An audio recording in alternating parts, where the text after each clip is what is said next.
Obviously, the emotion that we're experiencing the most right now is fear, but there are also other negative emotions that we might be experiencing as well, such as boredom and depression and frustration, maybe even a bit of anger. Now, we experience these emotions all the time, not necessarily in this particular moment that we're going through. And normally what happens to us is that we don't have the mental space to actually think about these emotions. We simply react on them. We feel anger and we write an email complaining to that person. We feel boredom and we reach for something to help distract us from it. But imagine what that would be like if you actually had the power to control these negative emotions and not simply give in to them. Well, now is precisely the time to work on this and develop that skill now that you have all of this time alone. So let's begin with fear itself.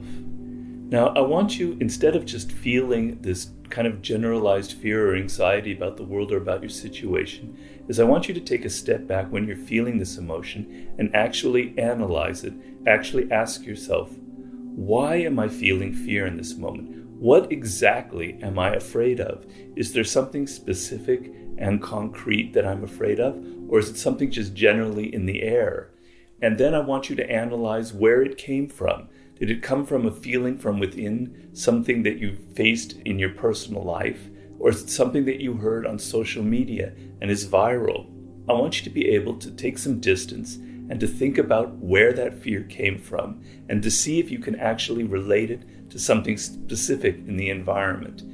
And then I want you to be able to do that with all of the other emotions you're feeling. So you're feeling depressed. Instead of giving into that feeling, try and step back and say, why am I feeling depressed in this moment? Is there some specific thing that triggered it? And the same thing with anger. Am I angry because of something that happened several weeks ago? Or is there something that happened just yesterday? Does it come from within? Or is it something that I've been reading about in the newspaper? I want you to be able to do this on a day-by-day basis. If you need to, you can even write it down in a journal, sort of chronicling these various emotions that are happening to you. And I want you to develop the ability, the habit of not just giving in to these emotions, but to actually stepping back and analyzing them and trying to figure out where they come from and why they are occurring to you in the moment.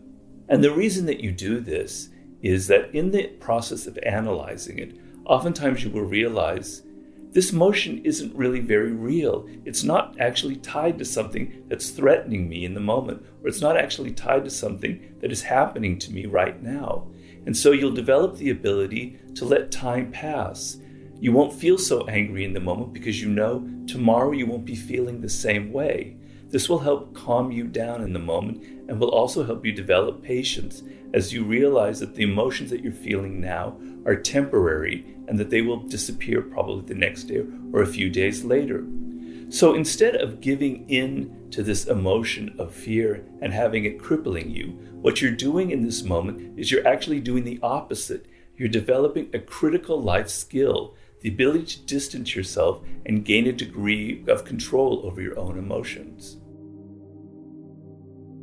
The next negative emotion that I want to deal with is our fear of death itself, of our mortality. Our fear of death is actually the source of all of our other fears and anxieties in life. And one thing you need to understand about our relationship to death is the actual physical component of that. In the past, people who lived in cities or villages, and I'm talking about hundreds of years ago, were constantly seeing death in front of them. They were seeing their parents or their relatives die in their house. They were seeing animals being killed for their food. Death had a physical, visceral presence in their life. And what happens in the modern world is that death has become something so distant and abstract from us. We don't see people in hospitals die. We never see the animals that we're eating being killed. And so death becomes something very distant from ourselves. But the irony of the situation now is that death is actually becoming something much more physical. We feel it all around us, as people did in the past during moments of a plague. And so this is the time for actually not repressing this fear of death, this thought of it, which is what we normally do, but actually turning it around and confronting it in this moment when its presence is so much more real. And you might think that's kind of gloomy and morbid, Robert. Why do I want to give into that? But it's actually quite the opposite. By thinking about your mortality and about your inevitable death, you're actually able to increase your appreciation of life itself. You're actually able to deepen that connection that you feel to life, whereas that fear that you're constantly going through is actually hindering your ability to enjoy the life that you're leading. It's making you fearful in so many other ways. So if you think about your mortality in physical terms, you think, well, maybe tomorrow I might contract this illness and I only have 2 weeks to live, or maybe I only have a year to live, or I only have 10 years to live. It'll give you a sense of urgency.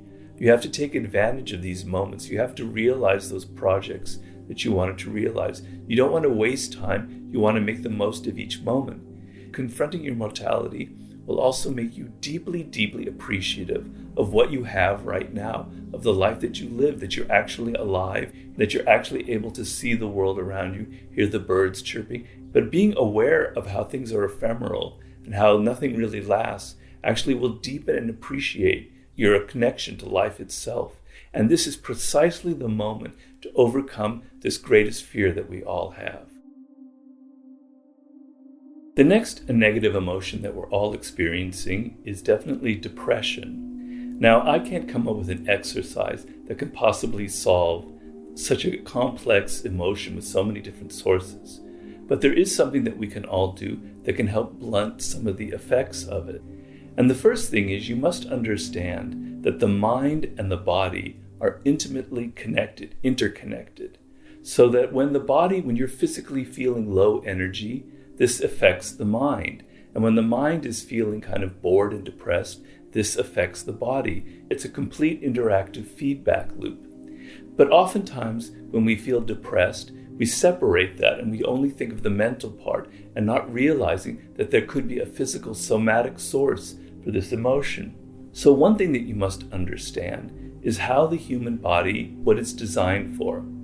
And our earliest ancestors were constantly moving, constantly on the go. I'm talking about our hunter-gatherer ancestors. They would walk dozens of miles in a day outside. And so our bodies are designed for continual motion and for being outside in the sunlight. That's how we maximize the use of our physical powers.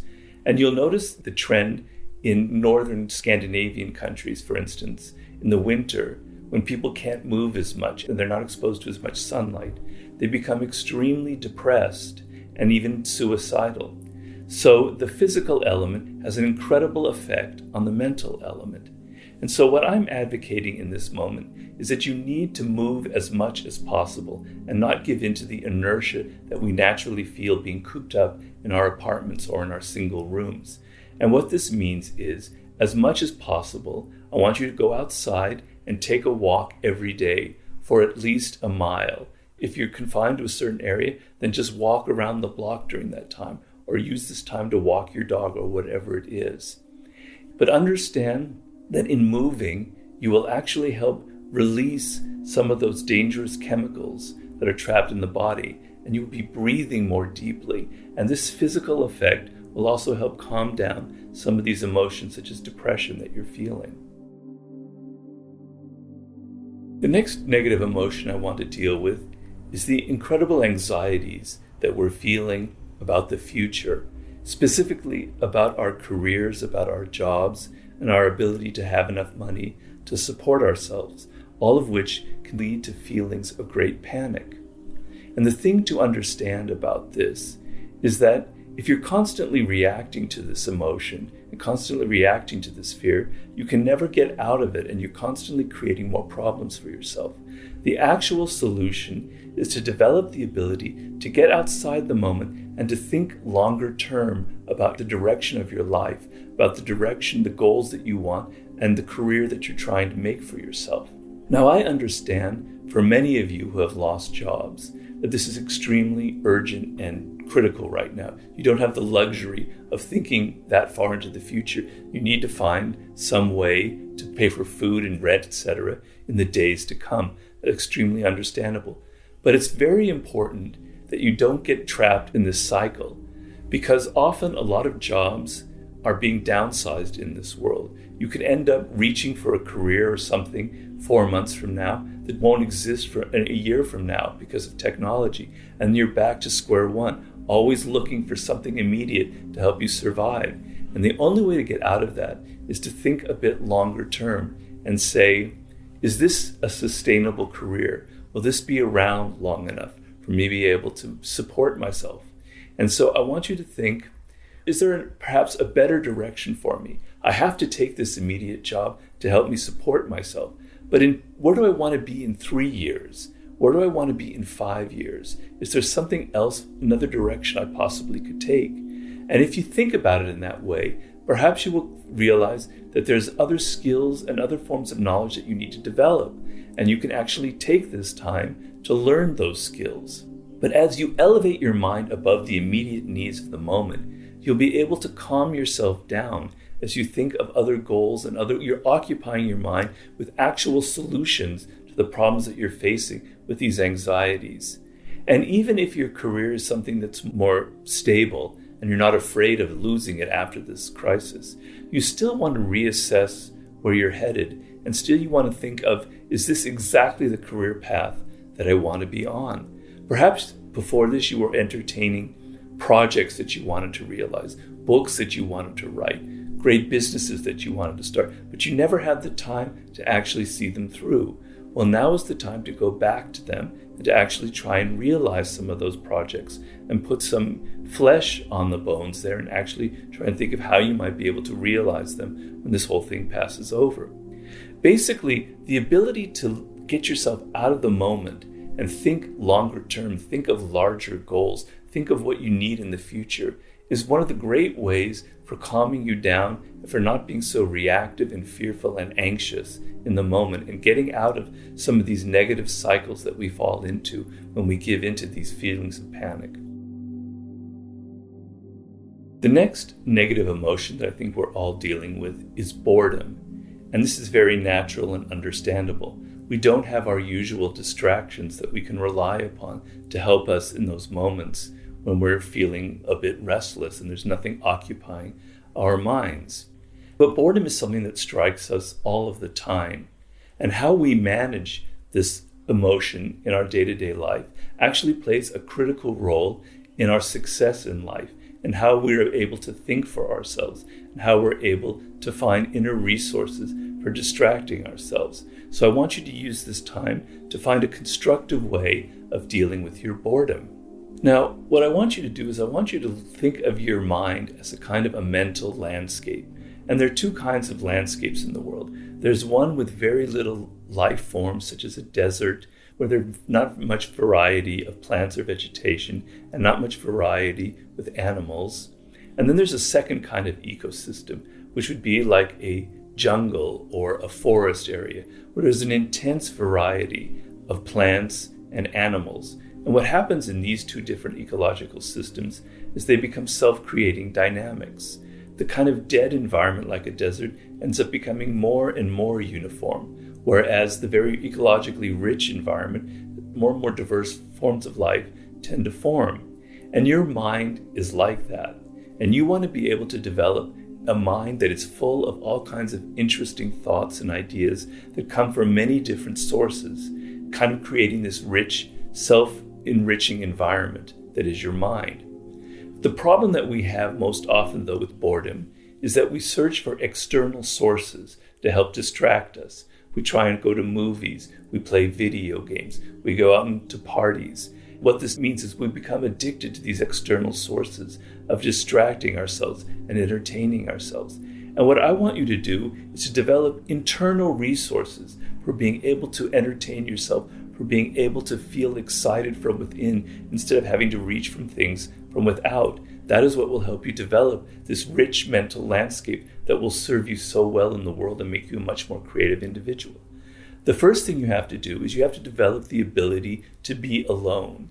Now, I know you don't often think about this, but the ability to be alone is actually extremely important life skill, because what that means is you can be alone and you can actually think about yourself, think about your life, think about what you're doing, what you're feeling, and not be bored or restless or irritated or constantly grabbing for other things. And this will help you develop the idea of thinking for yourself.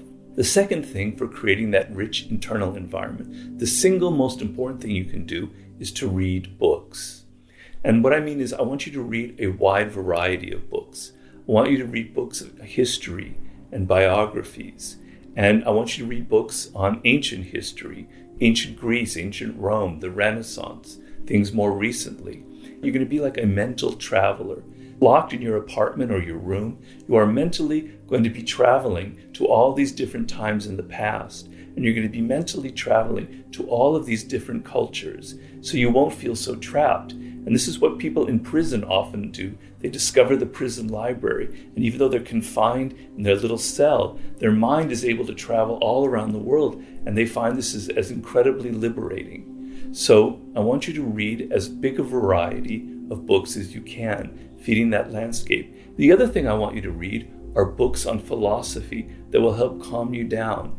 Books written by authors who've dealt with very dangerous, life-threatening situations, like the Stoic philosophers, like the great writer Michel de Montaigne, who actually lived through a dangerous plague in the 16th century and wrote about it. Or modern writers like Viktor Frankl, who wrote that great book Man's Search for Meaning, about his survival in a concentration camp. These books will help you develop incredible skills for how to deal and calm yourself down in moments of great danger and panic. Now, I know some of this might seem a little frivolous and not really so relevant to the immediate, urgent problems that we're all facing. But I beg you to think differently about this. These exercises, if you follow closely, will help calm you down and will give you mental space to think more clearly about the present and the future.